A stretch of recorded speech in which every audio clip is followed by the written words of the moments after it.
I want to go ahead and deal with this idea of Zionism and Christian Zionism. And we're not going to have to read a whole lot. I'll give a couple of scriptural references. But when it comes to the topic of what's known as Christian Zionism, again, there was a video that I had watched, and the problem that we ran into, or that I ran into when I was watching it, is I believe that it misses an understanding of what the text would have to say, and it doesn't take a couple of things into consideration. So first of all, people that would look at a person like myself, I can just say right up front, I support Israel's right to be in the land. And I'll address the people who are in charge of it and all of that as we go through this, because something needs to be said about that as well. But the question is, the actual land of Israel itself and the idea of the people returning to it. Are they the rightful owners? Are they the rightful heirs of it? And that's the issue.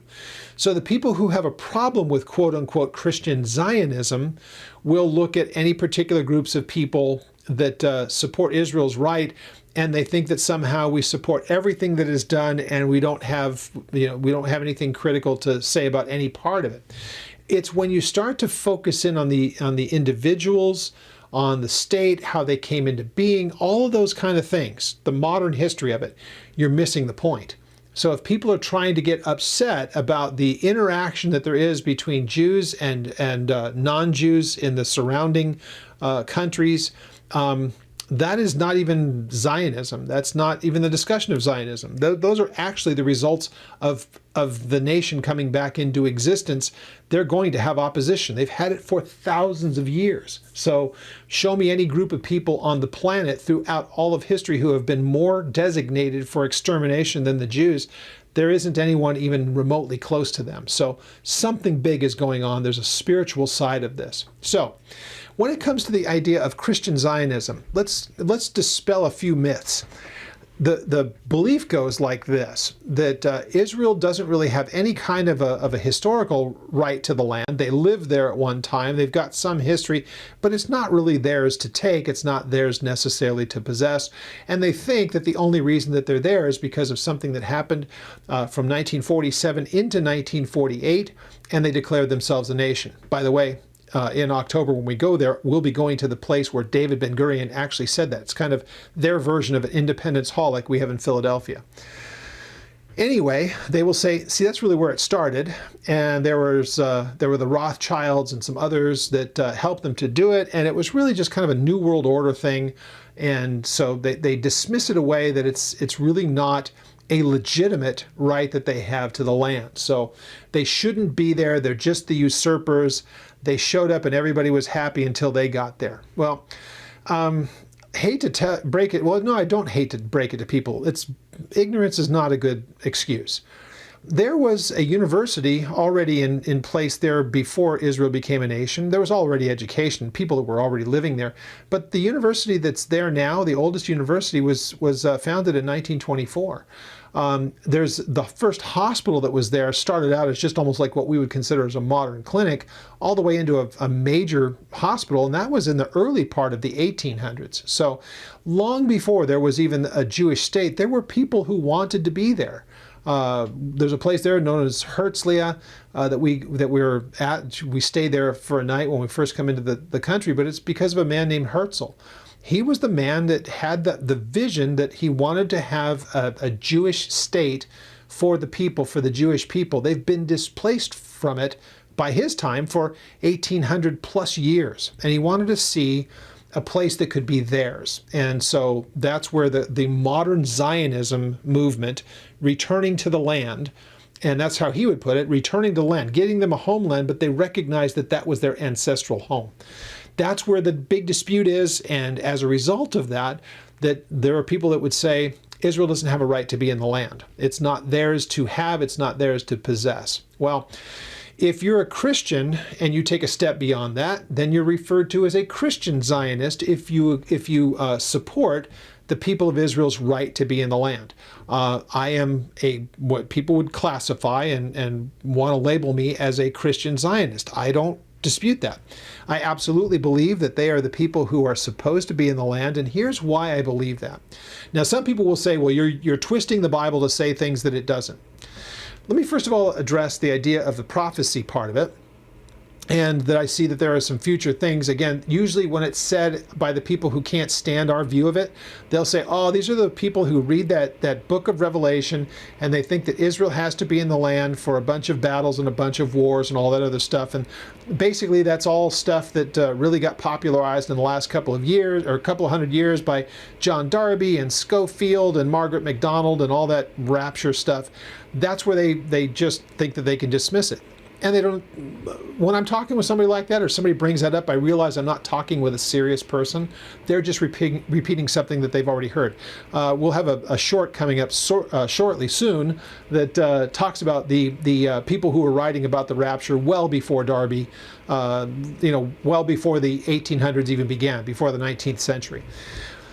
Separate item though, but anyway, that's what they'll say, that the new modern Christian Zionists are taking it from a few verses here and a few verses there, and some crazy people in the early 1800s who came up with this idea of dispensationalism and the rapture of the church, and that's where it's come from, and that's kind of the root of the Christian Zionism problem. Again, they can say that all that they want to, but they're just, to me at that point, and I'm sorry if this upsets somebody, they're just demonstrating their ignorance of the topic. So here's where Zionism comes from, and where Christian Zionists, as myself, here's why we believe what we believe. We believe, first of all, that the Bible teaches in really obvious, in very obvious language, your chapters to go and look at. People hear me say this a lot, often, just it keeps coming up in conversations. But go and read what was said to Abraham beginning at Genesis chapter 15, and it runs all the way through chapter 17. Those 3 chapters kind of tells you when God says, I'm going to make a great nation out of you, Abraham. And Abraham doesn't ask if Sarah has anything to do with it. So chapter 15 is really where he says, I'm going to make this an everlasting covenant with you and with your offspring.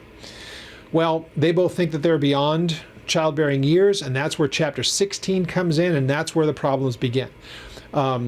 They come up with the idea between Sarah and Abraham that they will give to Abraham Hagar, Sarah's handmaiden, and they have a child together, and his name is Ishmael. And so when chapter 17 rolls around and the time comes for that promise of chapter 15 to be spoken about again, God says it is not going to be Ishmael. That's his way of saying, you've taken matters into your own hands. I'm not going to have him be the son of the promise. It's going to be Isaac, the son that will be born to you. Now, the thing is, he says that at that point is twofold. It's first of all, the promises that I'm making to you, Abraham, they're going to come through Isaac, from Isaac to Jacob, and then from Jacob then down to the sons of Jacob, the what we know as the tribes of Israel, or the children of Israel. That's the promise, and it's, if you read through chapters 15 and 17 in particular, it is an everlasting promise that God gives. And when he says everlasting, it doesn't mean that just until they fail.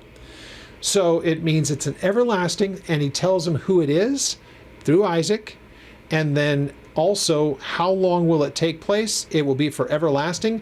And where will it be? He tells him the territory. Actually, it's a territory far larger than they ever took. So if you go read it, it's, I think, verse 18 of chapter 15 of Genesis, but he says river to the Euphrates. So that's the Euphrates to the Nile and everything in between. So they never took anywhere near that, but just what they have has been in their possession since the time that Joshua brought the children of Israel in. That's when they actually took the land. So God made the promise to them everlasting, not only the genealogy, but also the land itself. Now, there was something that was conditional about it. The promise of the land and the promise of the people is everlasting. Their time in the land, however, was conditional. And you can read this for yourself, 2 Chronicles chapter 7, read the entirety of the chapter, and you'll find at the dedication of the temple when Solomon is saying that we've built this, we want you to be here, this is your house. Solomon understanding we are wayward people, he knows very well. We're reading about it in Ecclesiastes.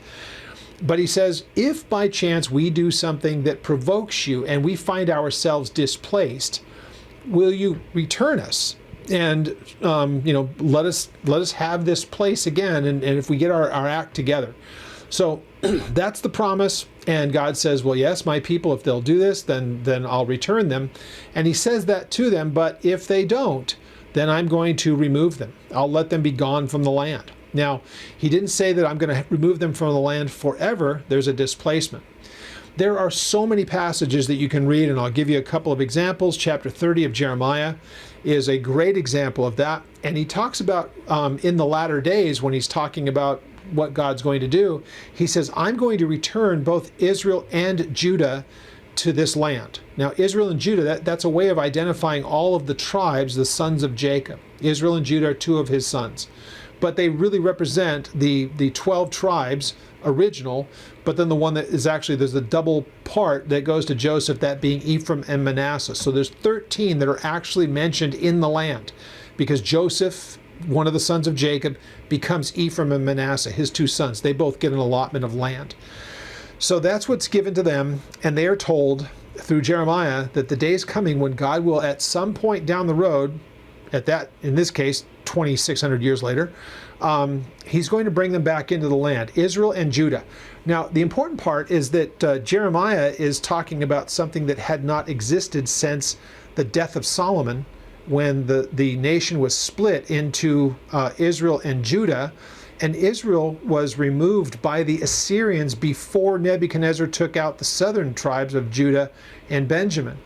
So they had been displaced, and they had not been a governing authority in their land since that time.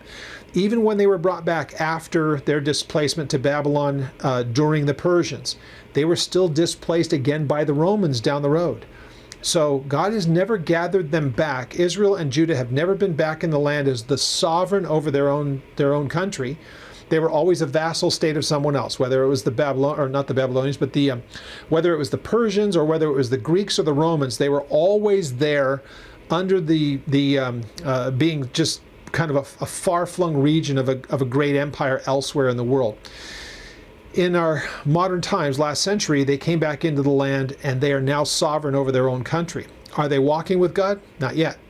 But notice what he ends up saying in chapter 30. He goes on a little bit further down in verse 7. He talks about the things that will happen because they are back in the land, and he starts to talk about things that we would consider as during the tribulation, because he says it's a time of Jacob's trouble as he describes it. So he's clearly talking about something that is future when they're brought back into the land, which has never happened in history until last century, 48. And what we have in modern times is waiting for the time as Christians when the Lord returns for the church, and the focus becomes Israel, and nations will come against it. That's the time of Jacob's trouble. It's not the time of the church's trouble. So, interestingly enough, another passage that you're welcome to go ahead and look at, it's found in Amos chapter 9. I mention it often, verses 14 and 15, where God says that there's going to be a time when he will once again bring them back into the land, and they will never be displaced. So from the time that Amos wrote that, you can say that they came back from the Babylonians, but they were displaced again. So they were displaced by Babylon, brought back into the land, displaced yet again by the Romans. So Amos was never fulfilled until modern times, potentially. Now, if God, for whatever reason, has more time on the clock than I think that there is, they could be displaced again, but he still ultimately, for Amos to be true, they will be back in the land, and he'll bring them there. Not because they got their act together with the Lord. None of those verses that talk about that is because they started to follow after the Lord, or Ezekiel's prophecies about it as well. It's because he's brought them back in the land, and ultimately some will turn to him during a time of incredible adversity. So as a Christian Zionist, or somebody that, they throw that label at us because they want us to defend it. No, I do believe that God is going to return his people back to their land because he promised that he would. It isn't about who the government is. Doesn't matter who the prime minister is at any given time. Doesn't matter who's in the Knesset. Doesn't matter who's in the judiciary. That stuff is all secondary. That's just the people who are in power at the particular time. The question is, yes or no, is God the one who's ultimately responsible for bringing them back into the land because he promised that he would? If we agree that that's the case, then they're the ones that are in the land because he's brought them into the land. And if he doesn't displace them, if he doesn't allow them to be displaced, it's a fulfillment of prophecies that have been sitting out there for 2,600 years. In Amos's case, even longer than that. So very, very important for us to take a look at the world around us and say, it's not about anybody, any group of people, or about whoever's in charge there in Israel at any particular time. They're secondary. They just happen to be the players on the board. But the question is God actually making good on a promise that he made to bring his people back into the land, because he has bigger plans, things that are going to be happening soon. So that's my view of it, which makes me a, quote, Christian Zionist. I support the people of Israel, though I don't believe that they are all walking with God. Like, there's nothing in scriptures that tell me that that's going to be the case. In fact, they're brought back into the land during a time of real adversity.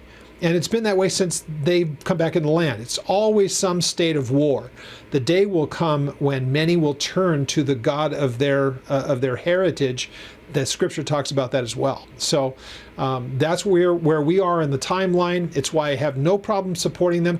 I don't have to support the government. There have been times when they've had prime ministers that I think are a disaster. Their judiciary is a mess. And their Knesset is made up, their parliament, if you want to call it that, but their Knesset, basically their version of the parliament, has some pretty unsavory characters in it, and people who are very subversive toward the country. But that's not Zionism. It's the Zionism that I'm talking about is what God is doing on the spiritual side of bringing his people back in. Who is in charge at any particular time is a secondary issue. They just happen to be the ones that are in there, in those positions at this time. But we have to answer the very simple question. Is God making good on a promise because he promised that he would do it? So if people don't see that, they're not looking at the text. They're looking at the news. So important that we make those distinctions. If you have any questions on that or anything else that we went through in the study, please contact me through the ministry's website, oldpaththeology.net. We are making a trip to Israel in October, and we would love to have you with us.